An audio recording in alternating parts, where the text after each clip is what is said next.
গাজীপুরের একটি ছোট্ট গ্রাম সূর্যনারায়ণপুর কাওলারটেক। সবুজের ভেতর হারিয়ে যাওয়া এই গ্রামের প্রতিটি সকালে সূর্যোদয়ের সঙ্গে জেগে উঠে একজন মানুষ আর একটি শেয়ালের অদ্ভুত বন্ধুত্বের গল্প।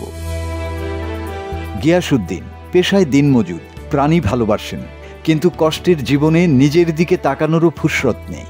তবু একদিন এক ঝোপের ভেতরে তিনি খুঁজে পান আহত ছোট্ট এক শেয়াল ছানা। চোখে তার ভয়, শরীরে ক্ষত। আর সেদিন থেকেই গিয়াসের জীবনে শুরু হয় এক নতুন অধ্যায়, মানুষ আর বন্যপ্রাণীর বন্ধুত্বের গল্প। ছোট্ট শেয়ালটিকে তিনি বাড়িতে নিয়ে আসেন, খাবার দেন, পানি দেন, যত্ন নেন নিজের সন্তানের মতো।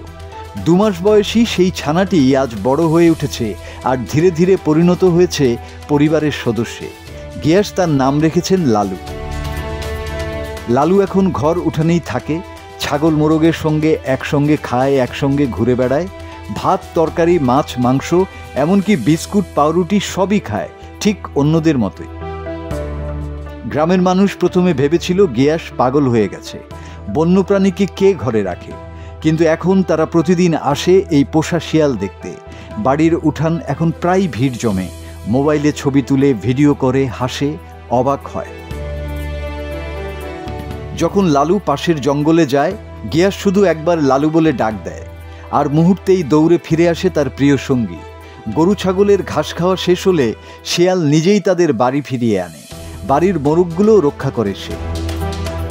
এই গভীর জঙ্গলের মধ্যে যেখানে মানুষের ভয় আর অন্ধকার, সেখানেই এক মানুষ আর এক শিয়াল গড়ে তুলেছে এক অনন্য সম্পর্ক। না, এটা কেবল এক মানুষের শখ নয়, এটা মমতা ও সহাবস্থানের গল্প। যেখানে ভালোবাসা থাকে সেখানে ভয় মুছে যায়। আর কাপাসিয়ার এই গ্রামের গল্পটাই প্রমাণ করে, মানুষ যদি মমতা দেখায় তবে বনের হিংস্র প্রাণীও হতে পারে মানুষের বন্ধু। মাসুদ হাসান, বাংলা টিভি।